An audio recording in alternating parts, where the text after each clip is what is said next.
I'm 29, female, and after years of saving every bonus, skipping every unnecessary splurge, and sacrificing more than a few vacations, I finally bought my first home. It wasn't massive, but it was mine. A cozy two-bedroom place in a quiet neighborhood that smelled like jasmine in the mornings and bonfires in the evenings. Once I moved in and got the basics sorted, I decided to host a small housewarming. Nothing fancy, just immediate family food, and the kind of gathering where you don't need to impress anyone. My relationship with family has always been functional. My parents are supportive in the traditional sense. My cousins are fun in small doses, and my brother and his wife, well, let's just say we're polite.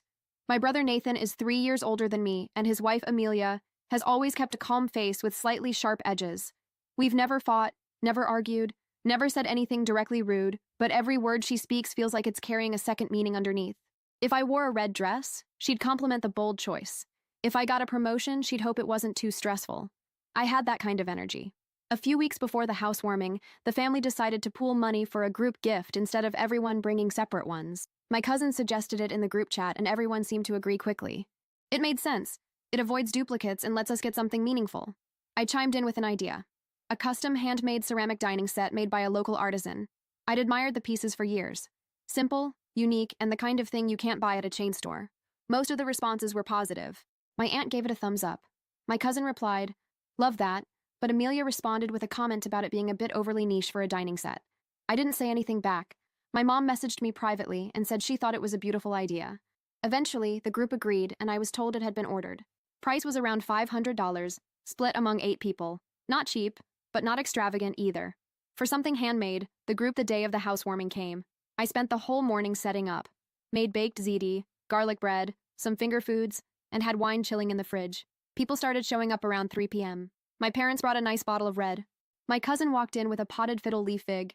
I was waiting for someone to bring in the ceramic set box, expecting it would be a big moment, something I could unwrap and instantly place on my shelves. But no one brought it. I asked casually if the delivery was delayed. That's when Amelia, sipping lemonade on the patio, said the artist had messed up the delivery schedule. She smiled and added it would arrive probably midweek or so after. I nodded, said that was fine, and moved on. I didn't want to ruin the energy, and honestly, I believed her. She sounded confident, and everyone else seemed unaware. 3 days later, I was on a call with my mother. We were chatting about the leftover food, how she loved ziti, and during that call, she said something that made my stomach tighten. She mentioned she hoped I'd already received the dishes from Nathan's place. I paused, asked what she meant.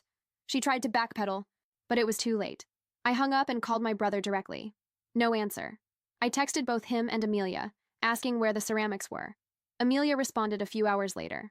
According to her, the set had arrived at their place a week before the party, but had been damaged in transit. She said the dishes were cracked, and since they didn't want to give me something broken, they just threw them away. No pictures, no offer to return them to the artist, no telling me beforehand. Just tossed. I stared at the screen for a long time. That set wasn't just plates and bowls. It was something I'd chosen, something tied to my new start, my space, my taste, and they trashed it like it was a shipping error from a discount store. I didn't reply. I didn't yell, call, or accuse. I didn't beg for an explanation or try to make them see my side. I just went quiet. But something shifted. It wasn't rage. It was focus. I knew right then this wasn't over. I wasn't going to scream or throw anything back. I wasn't going to make a scene. I was going to make it count. They didn't just throw away a gift, they threw away my trust. And whether they realized it or not, they had started something they weren't ready to finish. A few days after the housewarming, I sent a message to the ceramic artist who made the set I had suggested for the group gift. I used a different email and didn't mention any names, just asked if an order under my brother's name had been placed and delivered recently. The reply came fast. The artist confirmed the set had been completed and delivered exactly as scheduled. Along with the email, she attached a picture of the intact dishes sitting neatly on a front porch. No cracks, no chips, no visible damage at all. I saved the picture and the order confirmation in a private folder. I didn't respond to the artist. I didn't bring it up in the family chat either. Instead, I started watching quietly. I didn't need to yell or accuse anyone. I just needed to wait. A week later, I was chatting casually with a mutual acquaintance, someone who had been close to both my brother and Amelia. I asked if they'd been over for dinner recently. They said yes, and started talking about how well decorated Amelia's place was. Midway through, they mentioned how lovely the custom dinner plates were. That caught my attention. That night, I checked Amelia's social media. Sure enough, she had posted a series of pictures from a dinner party she'd hosted a few days after my housewarming. In one photo, barely noticeable, the dinner plates matched the ones I'd chosen. Same soft cream glaze, same hand-painted borders, same set the artist showed on the porch. I zoomed in, screenshotted everything, and added it to the folder. I didn't say anything, but something was shifting. My brother became slower to respond to messages. Amelia stopped reacting in the group chat unless it was something she started. Then came the message that sealed it. She posted a sarcastic line in the family group chat. Some people really think a plate makes a personality. Nobody responded. Not even my brother. That weekend, we had a family dinner at my parents' place. I brought a small gift for my cousin, just a single ceramic bowl from the same artist. Simple but elegant. I wrapped it nicely and handed it to her as a late thank you for helping me during the move. She loved it and placed it on the counter where everyone could see. Amelia noticed she walked past it twice without acknowledging it. During dinner, she barely looked at me. My brother stayed quiet, poking at his food and keeping his eyes low. No one mentioned the bowl, but no one had to. Later that night, I sat down and made a plan. Their baby shower was in a few weeks. Amelia had been talking about it nonstop in the family chat, dropping hints about her registry and decorating theme. I had already RSVP'd yes, but now I knew exactly what I was going to bring, and it wasn't from any registry. I emailed the ceramic artist again, this time from my actual account. I asked if she could make a baby-themed wall art piece, big, decorative, and impossible to ignore. I gave her the design idea, and one specific inscription I wanted included subtly carved into the base of the piece, "For the home that throws away what it doesn't understand. May this stay with you forever." The artist replied that it was bold, but doable. We went over sketches. I picked one that was just the right balance of sentiment. It would look charming to most eyes, but anyone who knew the backstory would see it clearly for what it was. While the artist started working on the piece, I continued gathering small details. I asked my aunt what kind of decor the baby shower would have. She said Amelia was going for a soft woodland theme.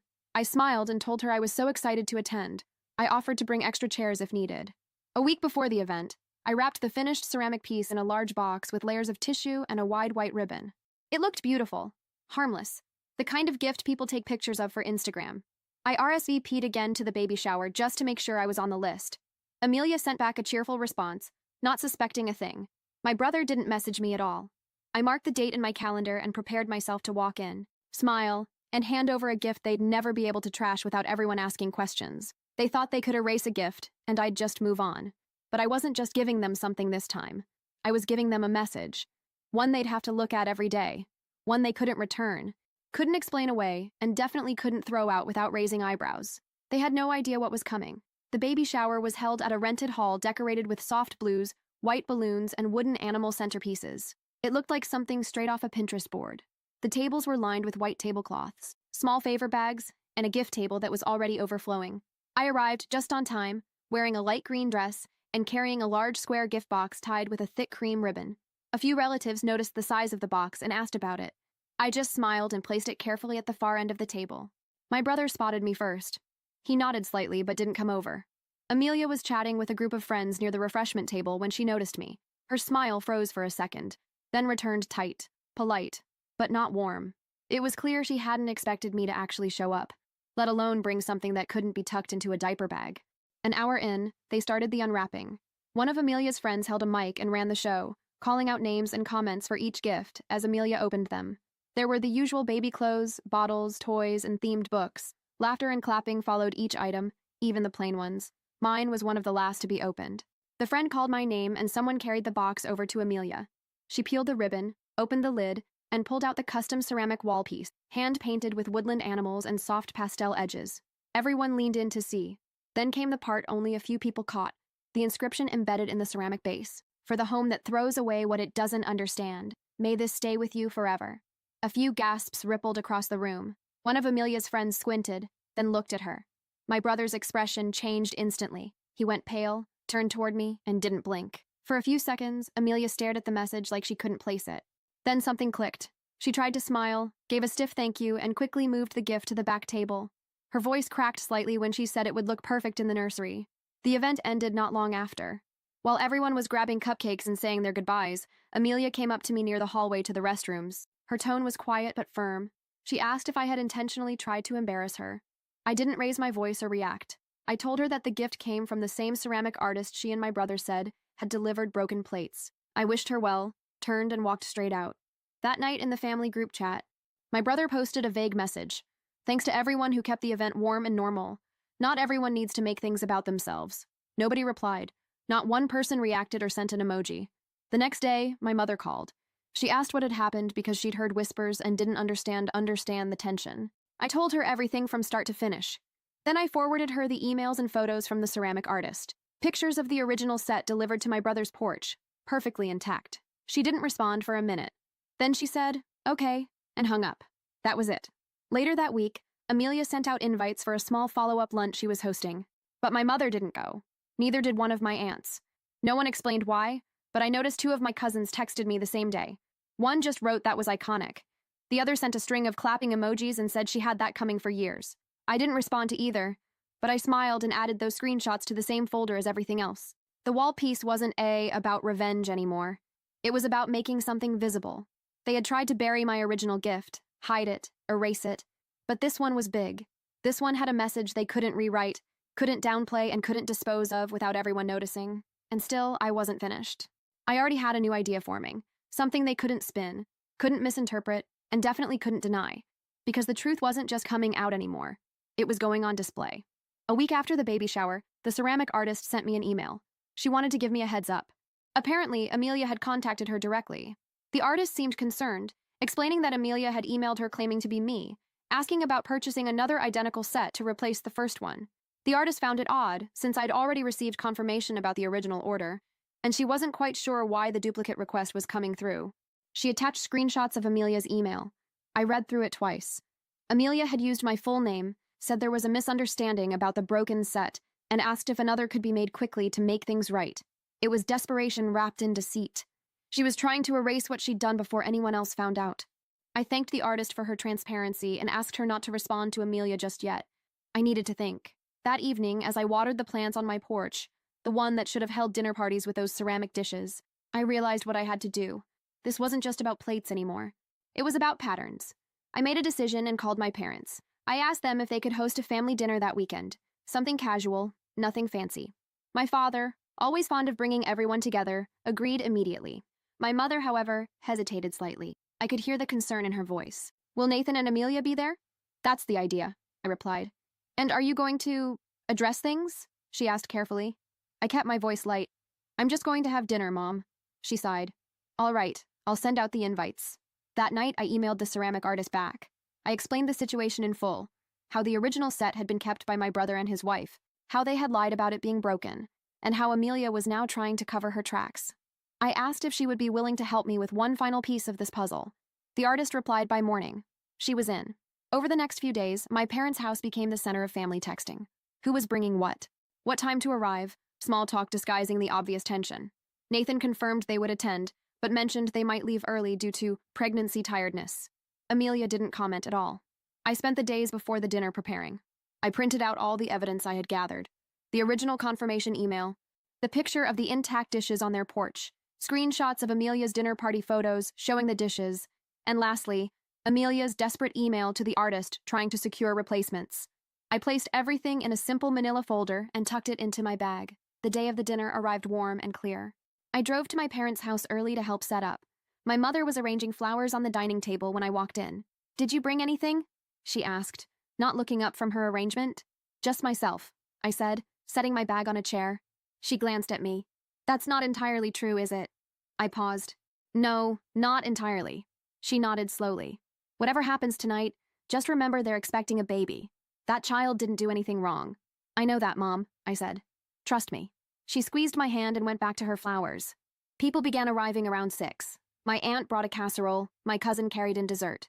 Simple, normal family dinner things. Nathan and Amelia arrived last, just as everyone was gathering around the table. Amelia's pregnancy was now more visible, her belly curved beneath a loose-fitting dress. Nathan kept one hand on her back as they walked in, his eyes darting around nervously. No one mentioned the baby shower or the ceramic wall piece with its damning inscription. Conversation stayed deliberately light. Weather, traffic, my cousin's new job. But underneath it all was a current, an awareness. Something was coming. After the main course, as my mother started clearing plates for dessert, I excused myself to retrieve something from my bag. When I returned, I was carrying a box, smaller than the baby shower gift, but similarly wrapped with a delicate ribbon. "What's that?"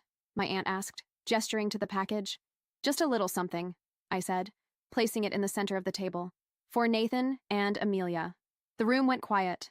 Amelia stared at the box like it might contain something alive and dangerous. Nathan's face had gone a shade paler. "Open it," I said, keeping my voice soft. "Please." Nathan reached for it first, pulling the ribbon slowly like he was disarming something explosive. Amelia sat frozen beside him, her hands gripping the edge of the table. Inside was a single ceramic plate, not from the original dining set, but custom made by the same artist. In the center was a beautifully painted rendering of my new house, the porch, the jasmines, the front door. Below it, inscribed in the same lettering as the baby shower gift, were the words, "The truth makes a better foundation than lies." Nathan exhaled slowly. Amelia's eyes filled with tears. "There's something else," I said, reaching for my bag and pulling out the manila folder. "I think we should all be clear about what happened." I laid out the evidence piece by piece. The artist's confirmation of delivery, the photograph of the intact dishes on their porch, the screenshots from Amelia's social media showing the dishes at her dinner party, and finally, Amelia's email attempting to secretly replace what she'd stolen. No one spoke as I arranged these items on the table. My cousins stared, wide-eyed. My aunt made a small noise of disbelief. My parents remained perfectly still, as if they'd known this moment was inevitable. When I finished, I didn't speak. I didn't need to. The evidence spoke for itself, a clear timeline of theft, deception, and desperate cover-up attempts. Nathan broke first. "We made a mistake," he said, his voice barely audible. "We never thought it would become this." Amelia remained silent, tears now streaming down her face. "Why?" my mother asked finally. "Why would you do this?" Amelia looked up, her face flushed. "It was stupid," she whispered. "So stupid. When the set arrived, I loved it. I just loved it. It matched our dining room perfectly, and I'd been wanting something like that for so long. And..." She broke off, realizing how hollow her justification sounded. "So you just took it," I said, not a question but a statement. Something that 8 people paid for. Something specifically chosen for me and my new home. "I didn't think you'd care that much," Amelia said, her voice hardening slightly. "It's just dishes." The room went absolutely silent. "If they're just dishes," my father said slowly, "then you can return them. Tonight." Nathan nodded quickly. "Of course we will. We'll bring them over first thing tomorrow." "No," I said. "Keep them." Everyone turned to look at me. "Keep them?" my cousin echoed, confused. I nodded. "Yes, keep them. Use them every day, and every time you do, I want you to remember that they represent something stolen, something you took from someone who was supposed to be family." I stood up, gathering the evidence back into the folder. "But that's not all you're going to do," I continued. "You're going to tell everyone the truth, not just our family here, but everyone who was at that baby shower, everyone who saw that wall piece with its message and wondered what it meant. You're going to own what you did." Amelia started to protest, but Nathan placed a hand on her arm. "We will," he said quietly. "We'll make it right." I nodded, then turned to address everyone at the table. I didn't do this to punish them or to create drama. I did it because family should be built on honesty, not convenience. If we can't trust each other with something as simple as a housewarming gift, how can we trust each other with the things that really matter? I picked up the ceramic plate with my house painted on it. This is for all of us. A reminder that we're building something together, a family, a legacy. And it needs to stand on truth. The dinner ended shortly after. Nathan and Amelia left first, walking out with lowered heads and mumbled goodbyes. My aunt hugged me tightly at the door. My cousins lingered, asking if I was okay, offering support in hushed voices. My parents said nothing, but my mother's eyes held a mixture of sadness and pride. The next morning, my phone buzzed with a notification. Amelia had posted something in the family group chat. It was a long message starting with, "I owe everyone an apology." She detailed everything, taking the ceramic set, lying about it being broken, using it in her own home, trying to secretly replace it. She ended with a direct apology to me and an offer to make amends however I saw fit. Nathan followed with his own message, shorter, but equally contrite. He had enabled the deception, he admitted, and was equally responsible. He promised to do better, to be more honest, to rebuild the trust that had been broken. Responses trickled in throughout the day. Most family members expressed shock, disappointment, but also appreciation for the honesty. My mother simply wrote, "This is how we heal." I didn't respond immediately. I needed time to process, to decide how I wanted to move forward. This wasn't about forgiveness or punishment anymore. It was about establishing boundaries, about requiring respect. A week passed. I focused on my home, on making it mine in ways that had nothing to do with ceramic dishes or family approval. I hung art on the walls, planted herbs in the kitchen window, invited friends over for casual weeknight dinners. I was building my life, piece by piece. Then one evening, my doorbell rang. Nathan stood on my porch alone, holding a large box. His expression was solemn, uncertain. "Can I come in?" he asked. I hesitated, then stepped aside. He followed me to the kitchen and set the box on the counter. It's not the same set, he said, as I eyed the package. I wouldn't insult you by trying to replace something that can't be replaced, but it's a start. I opened the box carefully. Inside was a ceramic serving platter, clearly by the same artist but with a different design. It was beautiful, earthy tones with delicate blue accents that would complement my kitchen perfectly. Amelia wanted to come, he said, watching my face, but we thought it might be better if I came alone first, to talk. I motioned for him to sit at the kitchen table. So talk. He took a deep breath. We've been seeing a therapist. Amelia's idea, actually. We're trying to understand why we did what we did. And it's not just about the dishes. I didn't respond, just waited for him to continue. Amelia has always felt less than, around you specifically. Your career, your independence, your new house. She struggled with feeling like she's constantly being compared to you and coming up short. It doesn't excuse what she did, what we did, but it helps explain it. She could have just talked to me, I said, instead of whatever this was. Nathan nodded. I know, that's part of what we're working through, but why it's easier for us to be passive-aggressive or dishonest instead of just having the hard conversations. He paused, then added, the baby is a girl. We found out last week. I felt a small pull in my chest, my niece, coming into a world of complicated family dynamics and ceramic-based grudges. What are you going to tell her? I asked. When she's old enough to understand what that wall piece in her nursery means? Nathan looked down at his hands. We're going to tell her the truth, that her parents made a mistake, that they lied and took something that wasn't theirs, and that her aunt was brave enough to hold them accountable. He looked up, meeting my eyes. We're going to tell her that family isn't perfect, but it can be honest, and that's the foundation we want for her. Something shifted inside me. Not forgiveness exactly, but possibility. The possibility that something good could grow from this mess. I'd like to know her, I said finally. Your daughter. I'd like to be in her life. Nathan's eyes widened slightly. We'd like that too. Very much. When he left, I placed the new serving platter on my open kitchen shelf. Not hidden away, but not central either.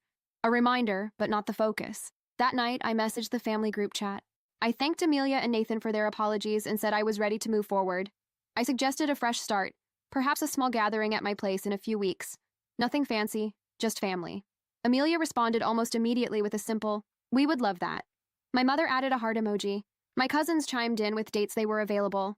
My aunt offered to bring her famous apple pie. Normal family things, rebuilding, step by step. 3 weeks later, my house filled with family again. This time, there was a different energy, more careful, more intentional. Amelia arrived with a homemade dip and nervous eyes. Nathan carried a bottle of non-alcoholic sparkling cider for his pregnant wife, and a sincere smile for me. As everyone settled around my living room, I brought out a tray of appetizers, served on the new platter Nathan had brought. Amelia noticed immediately, her eyes flickering to it, then back to me.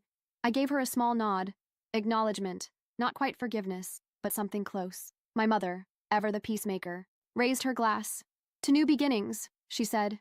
And honest foundations, I added, lifting my own glass. Everyone drank to that, the unspoken understanding hanging in the air. We were not the same family we had been before, but perhaps we were becoming something better, something with fewer secrets and sharper truths. As the evening progressed, conversation flowed more naturally. My cousins pulled me aside to whisper how proud they were of how I'd handled everything. My aunt complimented the way I'd arranged my living room. Amelia asked hesitantly if I would like to help set up the nursery, perhaps offer some decorating advice. Small steps, careful bridges being built. Later, as guests were leaving, Amelia lingered by the door. Her hand rested protectively over her growing belly. We're thinking of naming her Faye, she said softly. It means fairy, or belief, something magical, something honest. I smiled, my first genuine smile directed at her in months. I like that, I said. Faye. She nodded, blinking back unexpected tears. I want her to be strong, like you. The words hung between us. Not quite an apology, not quite praise, but something new. After everyone had gone, I sat on my porch watching the stars emerge in the evening sky. My house smelled like jasmine and family dinner, a combination I was slowly learning to appreciate again. On my phone, a text message appeared from my brother. Thank you for today. It meant everything. I didn't reply, but I didn't delete it either. Some messages needed to be kept, evidence of a different kind. The next morning, I woke early and made coffee. As I sipped it on the porch, watching the neighborhood come alive, I realized I felt lighter, not completely unburdened. The weight of betrayal doesn't disappear overnight, but lighter nonetheless.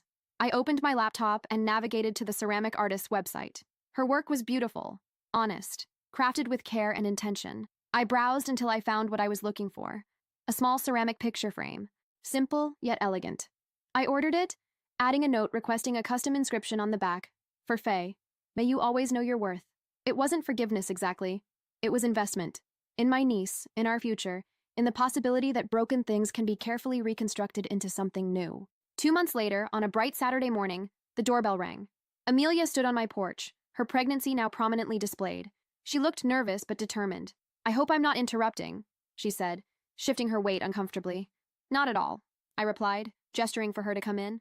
Would you like some tea? She nodded, following me to the kitchen.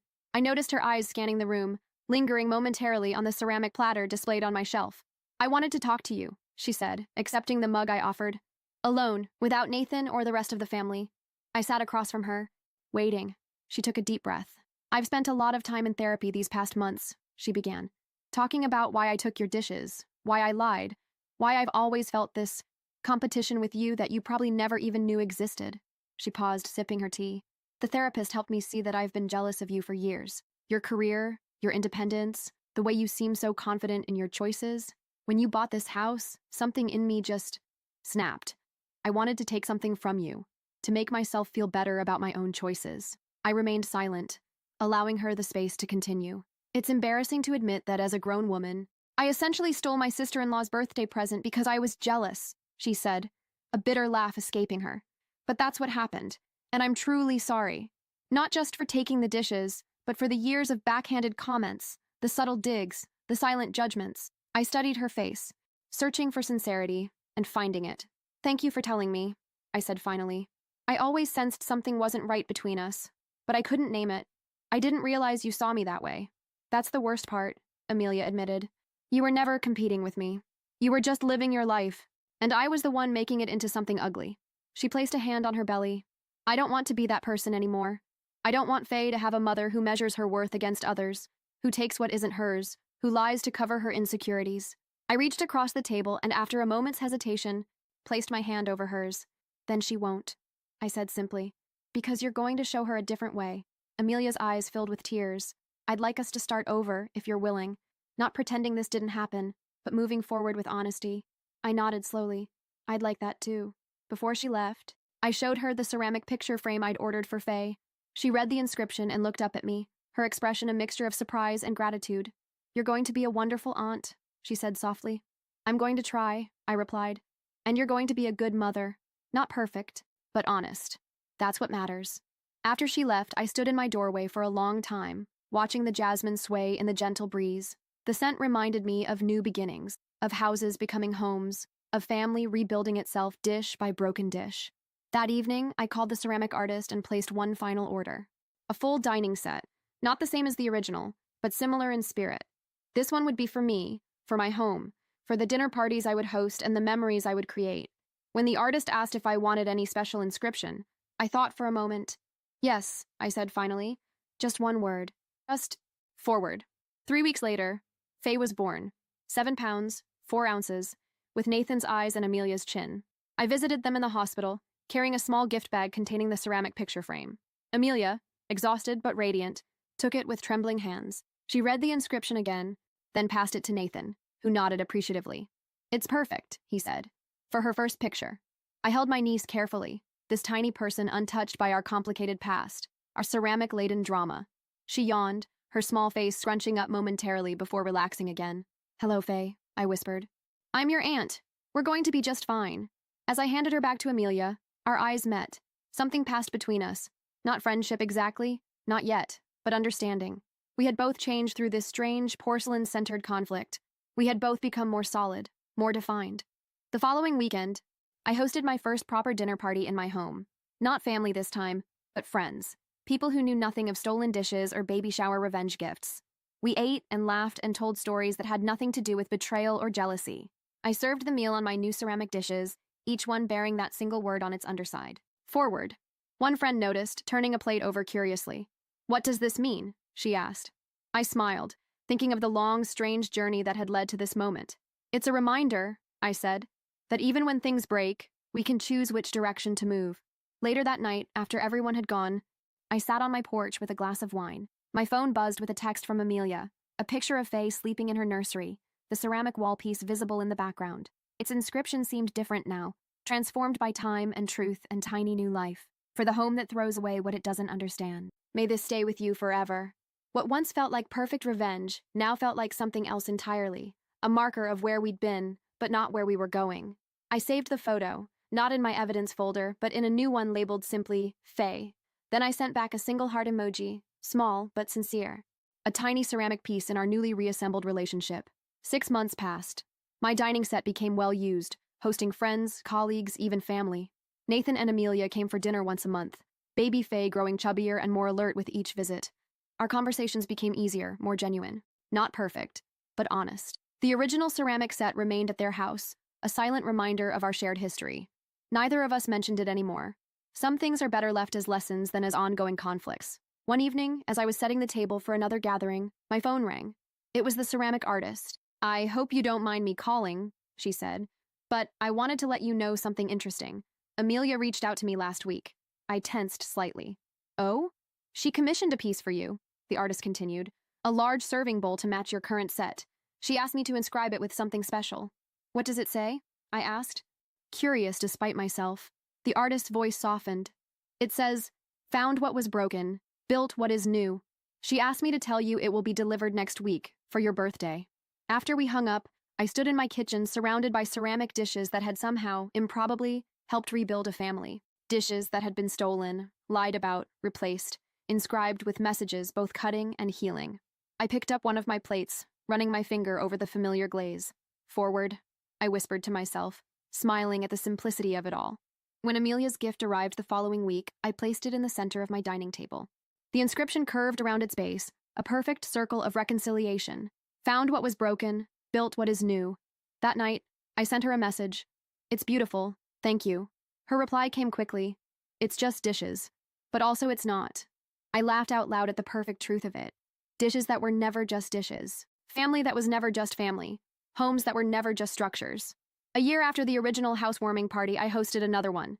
This time, everyone brought individual gifts. No coordinated group present, no opportunities for deception. Nathan and Amelia arrived with Faye, now walking unsteadily but determined. As everyone mingled in my living room, I noticed Amelia standing alone by my kitchen shelf, looking at the display of ceramic pieces I'd collected throughout this strange journey. The platter from Nathan, the serving bowl from her, the odd mismatched pieces that told our complicated story. I joined her, handing her a glass of wine. "They look good together," she said quietly. "Different but complementary." "Like family," I replied. She nodded, then hesitated before speaking again. "I still have your original set, the one we took." I turned to look at her. "I know.